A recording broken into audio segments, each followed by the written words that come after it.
Assalamualaikum warahmatullahi wabarakatuh. Berjumpa lagi dengan saya di channel pembelajaran bahasa Indonesia. Pada video kali ini, kita akan mulai membahas materi dan latihan soal tentang literasi bahasa Indonesia yang nantinya akan kalian hadapi di ujian SNBT. Tapi sebelum itu, silakan kalian subscribe, like, dan share video ini agar channel ini semakin berkembang dan kalian bisa mendapatkan pembahasan-pembahasan soal berikutnya. Baiklah, langsung saja kita ke materi lebih dulu. Tapi sebelum itu kita membahas dulu apa sih literasi bahasa Indonesia itu dan apa saja kemampuan yang diuji di SNBT yang berhubungan dengan literasi bahasa Indonesia. Jadi, literasi bahasa Indonesia itu adalah tes yang digunakan untuk menguji kemampuan kalian dalam memahami esensi suatu bacaan serta menganalisis argumen yang ada di dalamnya.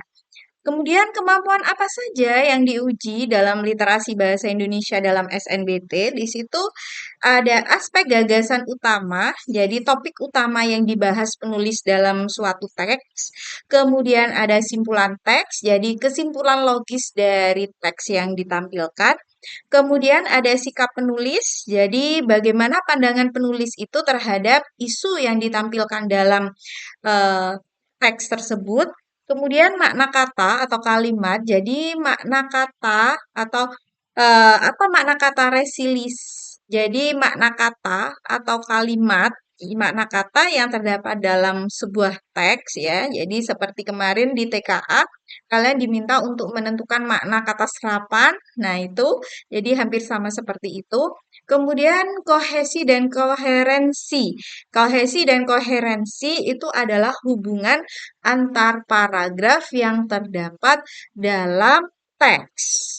Nah, jadi ada 1, 2, 3, 4, 5. Jadi ada kurang lebih 5 kemampuan yang nantinya akan diujikan di SNBT yang terutama di topik literasi bahasa Indonesia. Dan kita ke materinya. Jadi di sini ciri teks literasi yaitu ciri teks artikel, opini, dan editorial. Jadi dari ketiga teks ini punya ciri masing-masing, punya tujuan, ciri, dan bentuk sumbernya seperti apa. Ya. Kita ke artikel dulu. Tujuan dari artikel di situ menyampaikan informasi faktual. Ya, menyampaikan informasi faktual, tapi di situ disertai analisis ringan. Cirinya apa? Di situ ada banyak data, ada juga argumentasi logis. Jadi bukan hanya sekedar pendapat, tapi di situ juga disertai dengan data. Ya, karena di situ sudah dilalui dengan analisis ringan. Kemudian contoh sumbernya di situ bisa dari artikel koran, bisa dari blog edukatif, bisa juga dari mungkin di situ dari esai. Nah, saya.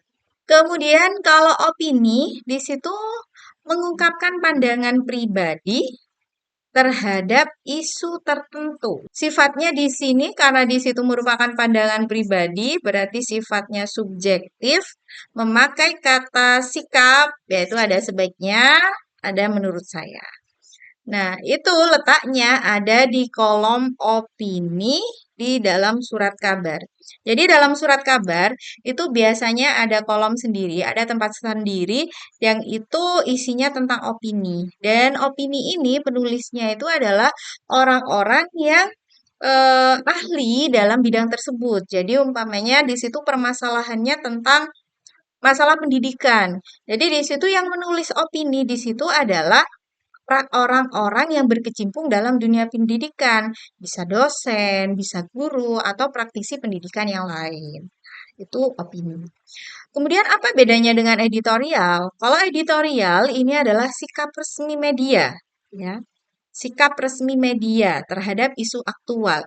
Karena di situ yang disampaikan tujuannya di situ menyampaikan sikap resmi dari media, maka penulisnya di situ adalah redaksi dari sebuah media atau orang yang bekerja di media tersebut. Nah, ciri bahasanya di situ argumentatif, persuasif, dan memakai kalimat formal. Kemudian ada juga ciri yang lain dari editorial di situ ada syarat. Ya, ada saran yang diberikan untuk mengatasi masalah tersebut. Nah, editorial di situ terletak di jadi setiap media itu sebenarnya punya tempat berbeda-beda ya dari editorial ini. Ada yang di situ editorial itu diletakkan juga di kolom opini. Ada juga yang media di situ memberikan halaman utama koran. Ya, ada juga media di situ yang memberikan editorial ini, yang meletakkan media editorial tersebut itu di halaman utama koran. Jadi berbeda-beda tergantung dari media masanya. Kemudian langkah memahami teks bacaan, tentunya di sini kita harus membaca cepat untuk menentukan topik utama. Kemudian kita identifikasi ide pokok setiap paragraf. Ingat, ide pokok itu ada di setiap kalimat utama. Kalimat utama itu bisa di awal teks, bisa di akhir teks. Kalau di akhir teks itu berarti berupa simpulan. Nah, itu kalimat utamanya. Kalau kalimat terakhir itu bukan merupakan kalimat simpulan, maka kalimat utamanya ada di kalimat pertama. Kemudian tentukan sikap penulis, setuju atau tidak setuju, mendukung atau menolak. Perhatikan argumen. Jadi di situ ada bukti, data, atau contoh yang digunakan, dan simpulkan makna dan tujuan teks. Kemudian kita ke cara cepat mengenalinya. Jadi kalau artikel itu banyak datanya, ada hasil risetnya, tidak menyebutkan kata saya ya, jadi tidak menyebutkan kata ganti orang di situ, tidak akan menyebutkan kata ganti saya karena karena artikel ini sifatnya ilmiah ya, banyak data, hasil riset, tidak menyebut saya. Kemudian kalau opini, ada kata menurut saya, sebaiknya, dan sifatnya adalah subjektif tadi ya, bersifat pribadi. Kemudian kalau editorial atau tajuk rencana, nah di sini penggunaannya di sini adalah kita atau kami, karena di situ mewakili sebuah media. Jadi di situ pakai kita atau kami. Jadi di sini ya mewakili sebuah media atau sikap lembaga. Contoh singkatnya di sini, artikel di sini contohnya ya. Data BPS 2024 menunjukkan peningkatan 12% pekerja digital di Indonesia. Fenomena ini menunjukkan pergeseran ekonomi menuju sektor kreatif digital. Nah, tujuannya di situ untuk apa? Untuk menginformasikan dan menganalisis data. Kemudian kalau contoh dari opini, menurut saya pemerintah belum maksimal menyiapkan kurikulum yang mendukung literasi digital. Sekolah perlu lebih adaptif terhadap teknologi. Nah, ini ada pendapat pribadi. Ada karena di sini ada frasa menurut saya. Nah, berarti ini termasuk dalam opini. Kemudian kalau editorial atau tajuk rencana, di sini contohnya kami menilai kebijakan subsidi. Nah, ini ya. Ada kata ganti yang di situ mewakili sikap lembaga. Kami menilai kebijakan subsidi energi harus diadakan secara lebih tepat sasaran. Pemerintah perlu menjaga keseimbangan antara pertumbuhan ekonomi dan keadilan sosial. Nah, di sini ada kata ganti di situ yang berfungsi untuk mewakili sikap redaksi atau media, redaksi media, gitu ya. Kemudian tips untuk kalian dalam menghadapi SNBT, khususnya di literasi bahasa Indonesia. Yang pertama itu kalian harus biasakan membaca artikel opini, ya. Karena artikel opini itu kalau kita tidak terbiasa membaca, maka kita akan sulit untuk mencerna. Ya. Biasakan satu hari paling tidak kalian membaca satu artikel opini. Kemudian gunakan strategi SQ3R. Jadi survei, question, rate, riset, dan review. Jadi biasa gunakan strategi SQ3R itu di mana survei di situ berarti kalian harus membaca cepat. Kemudian question di situ kalian harus menyusun pertanyaan dari teks yang sudah kalian baca. Kemudian read itu adalah membaca detail. Jadi setelah kalian membaca cepat, kalian mulai membaca secara hati-hati dan detail. Kemudian riset di situ mengulang dan mencatat. Jadi bagian-bagian yang penting kalian catat di situ. Kemudian review di situ kalian meninjau ulang dari apa yang sudah kalian baca tersebut. Nah, kemudian latih kemampuan menyimpulkan dan membedakan fakta opini. Jadi karena di situ dalam 3 teks ini, artikel opini dan editorial, di situ ada fakta dan opini. Jadi kalian harus berhati-hati dan teliti untuk membedakan fakta dan opininya. Kemudian yang keempat, kalian jangan sampai kalian menghafal teks, tapi kalian harus paham. Pahami logika bacaan dan maksud dari penulis tersebut. Jadi jangan dihafal, tapi dipahami. Kemudian kita lanjutkan ke soal. Jadi ini sengaja saya buka dua jendela. Yang sebelah kiri ini adalah teksnya, yang sebelah kanan ini adalah soalnya.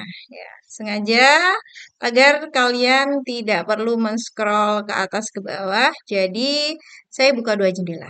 Jangan lupa yang pertama kita baca kalau kita bertemu dengan soal yang teksnya panjang seperti ini, kita baca soalnya dulu. Soalnya adalah gagasan utama paragraf kedua pada teks tersebut adalah kita lihat paragraf kedua.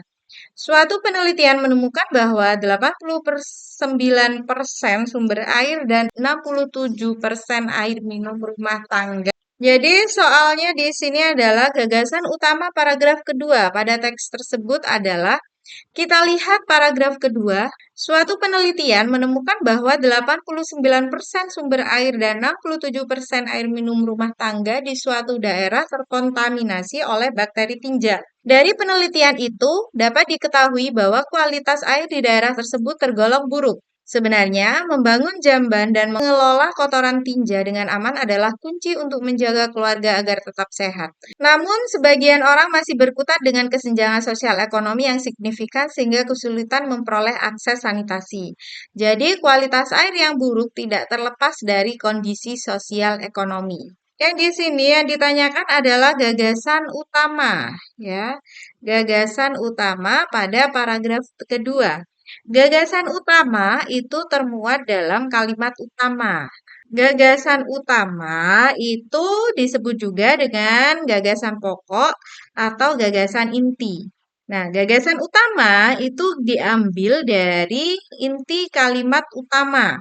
Nah, maka dari itu, sebelum kalian menemukan gagasan utama pada paragraf, jadi terlebih dahulu kalian harus menemukan kalimat utamanya. Kalimat utamanya ada di mana? Kalimat utama itu kalau tidak di awal paragraf, bisa juga di akhir paragraf. Kalau di awal paragraf itu dinamakan dengan paragraf deduktif, kalau di akhir paragraf itu namanya induktif. Tapi bisa juga kalimat utamanya itu bisa di awal dan di akhir. Nah, itulah yang dinamakan dengan paragraf campuran.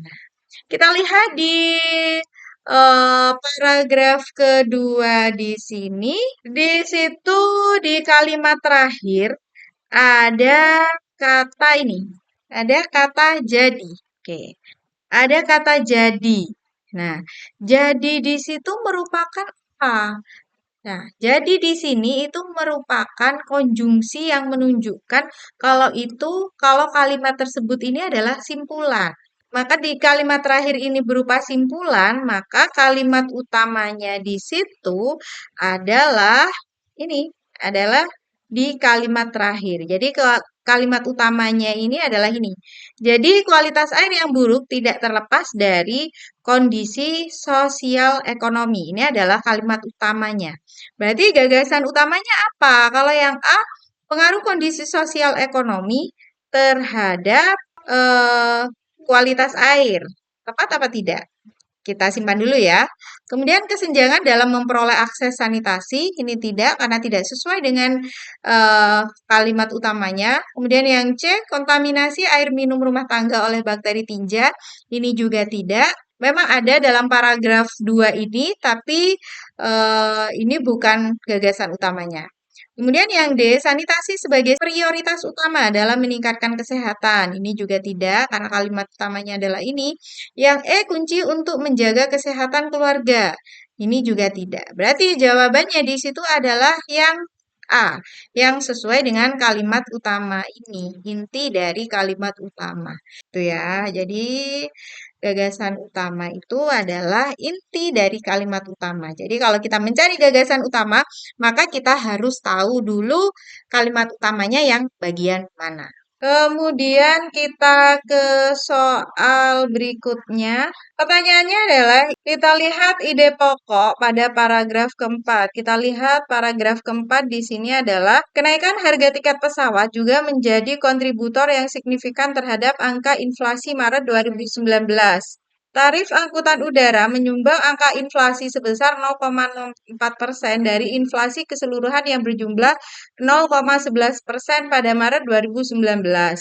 Dari hasil analisis BPS didapatkan hasil bahwa kenaikan inflasi pada sektor transportasi udara di luar kewajaran. Lazimnya angka inflasi sektor transportasi udara bergerak naik pada masa libur. Nah, kita lihat eh, kalimat utamanya ada di bagian mana di sini di paragraf keempat ini. Coba dilihat di paragraf keempat ini, kira-kira kalimat utamanya ada di bagian mana? Nah ya, kalimat utama itu kalau tidak di awal, di akhir. Kalau di akhir itu berupa simpulan. Apakah ini termasuk dalam kalimat simpulan? Lazimnya angka inflasi sektor transportasi udara bergerak naik pada masa libur. Tidak ya, karena di sini menerangkan kalimat sebelumnya. Ya, maka ini bukan simpulan. Maka kalimat utamanya ini ada di bagian awal paragraf. Maka paragraf ini dinamakan dengan kalimat deduktif, ya, berjenis deduktif. Sedangkan kalimat kedua dan seterusnya di situ menjelaskan gagasan yang terdapat pada kalimat pertama. Nah, kita lihat ide pokoknya di sini apa? Yang A, kenaikan tarif tiket pesawat berkontribusi pada inflasi Maret 2019. Ini ya, ini kurang ini. Oke. Kemudian yang B, angka inflasi sektor transportasi udara yang bergerak naik saat libur. Ini juga tidak ya. Ini ada di kalimat terakhir. Karena kalimat terakhir ini bukan kalimat utama, maka ini bukan ide pokoknya. Kemudian yang C, ketidaklaziman yang terjadi pada tarif tiket pesawat. Ini juga tidak. Yang D, harga tiket pesawat menjadi penyebab utama. Ini juga tidak. Harga tiket pesawat menjadi penyebab utama atas inflasi yang terjadi. Ini kapan? Terjadinya kapan? Di sini tidak dijelaskan. Jadi infonya di sini kurang lengkap. Jadi bukan yang D. Kemudian yang E, pemaparan data dan hasil analisis BPS mengenai tarif tiket pesawat. Ini juga tidak. Tapi di sini yang sesuai dengan kalimat utamanya, ide pokoknya di sini adalah yang A.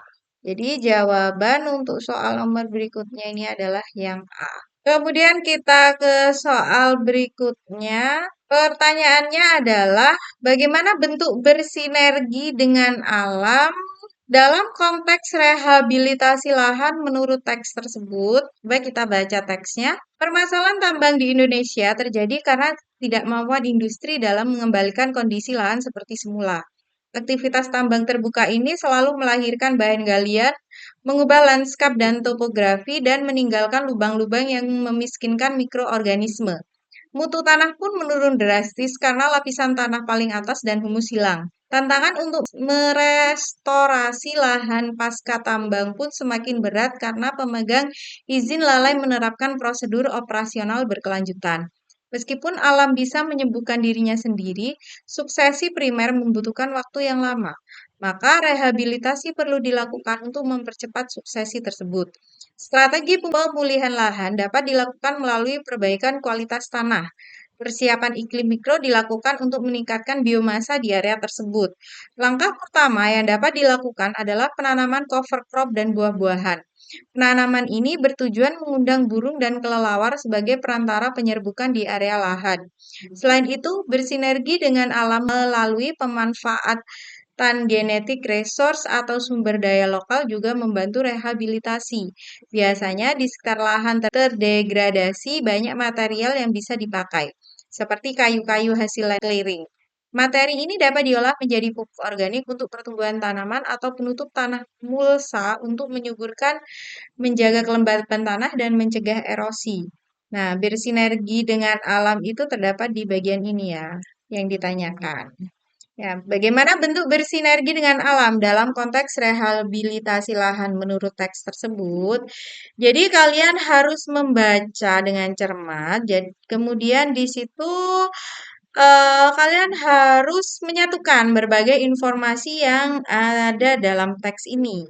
Di sini di bagian kalimat ini di situ dijelaskan kan, meskipun, nah ini ya di bagian ini, meskipun alam bisa menyembuhkan sendiri, suksesi primer membutuhkan waktu yang lama, maka rehabilitasi perlu dilakukan untuk mempercepat suksesi tersebut. Nah, dari informasi ini, itu diketahui bahwa manusia berperan penting dalam memfasilitasi proses alami tersebut. Nah, agar berjalan lebih efisien, yaitu dengan cara apa? Dengan cara melakukan rehabilitasi lahan. Nah, kemudian dari teks itu juga dijelaskan, selain itu bersinergi dengan alam melalui pemanfaatan ini ya. Jadi dari teks tersebut juga ditegaskan, selain itu bersinergi dengan alam melalui pemanfaatan genetic resource di situ atau sumber daya lokal juga membantu rehabilitasi. Nah, hal ini kan menunjukkan pentingnya memanfaatkan alam yang berada di sekitar lahan terdegradasi sebagai bagian dari upaya pemulihan ekosistem. Jadi contohnya penanaman cover crop ini ya, penanaman cover crop dan buah-buahan. Kemudian selain itu juga kata bersinergi di sini bermakna gabungan, yaitu kekuatan kelebihan satu sama lain untuk mencapai hasil yang lebih besar daripada yang bisa dicapai perorangan.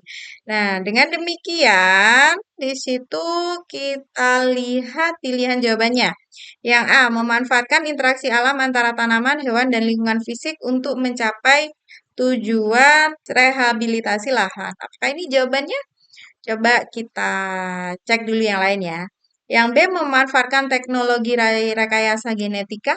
Apakah di situ ada pemanfaatan rekayasa? Tidak ada ya. Di sini kan hanya ada cover crop penanaman cover crop dan buah-buahan. Tujuannya ini kan untuk ini mengundang burung dan kelelawar. Nah, berarti di situ kan eh, ada interaksi alami antara buah-buahan dan hewan dan lingkungan fisik di situ ya. Berarti bukan teknologi rekayasa genetika.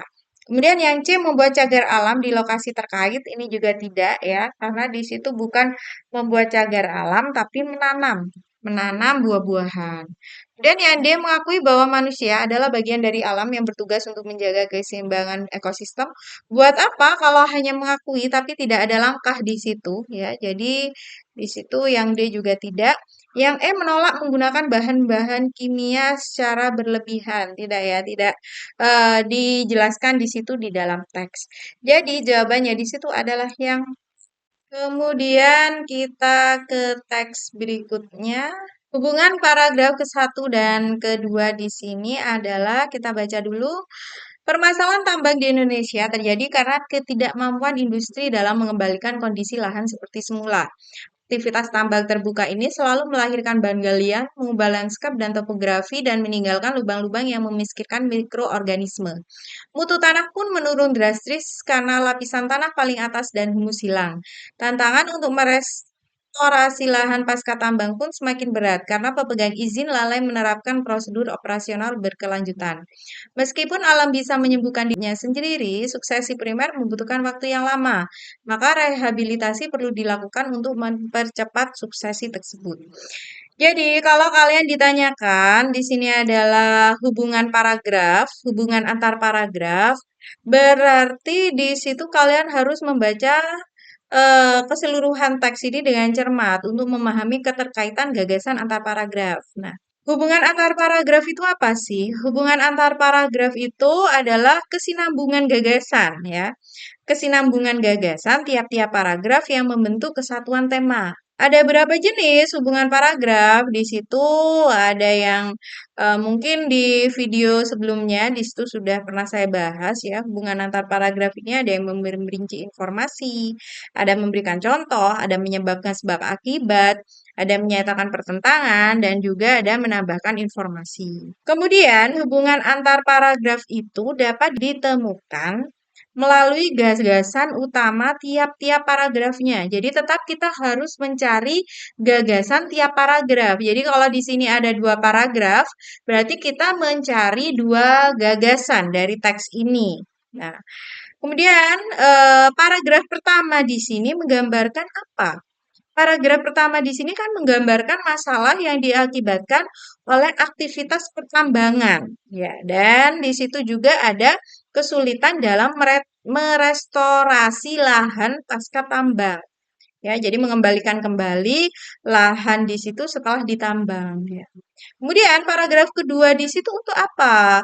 Paragraf kedua di sini isinya di situ memberikan penjelasan lebih lanjut mengenai upaya yang dapat dilakukan oleh pemulihan lahan. Jadi di situ hubungan paragraf ke-1 dengan paragraf kedua di situ adalah menguraikan. Jadi, menguraikan upaya pengembalian yang dapat dilakukan untuk merehabilitasi kerusakan lahan bekas pertambangan. Jadi, jawabannya yang B ya. Beberapa soal sudah kita bahas dalam video kali ini. Untuk latihan-latihan soal berikutnya yang masih berhubungan dengan literasi bahasa Indonesia, nanti akan kita bahas di video berikutnya. Agar kalian tidak ketinggalan video pembahasan berikutnya, silakan kalian subscribe dan aktifkan lonceng notifikasi untuk melanjutkan video pembahasan ini. Baiklah, terima kasih atas perhatian kalian. Semangat untuk pejuang PTN impian dan mudah-mudahan kalian bisa mendapatkan hasil yang terbaik dari apa yang sudah kalian upayakan hari ini. Terima kasih, kurang lebihnya mohon maaf. Assalamualaikum warahmatullahi wabarakatuh.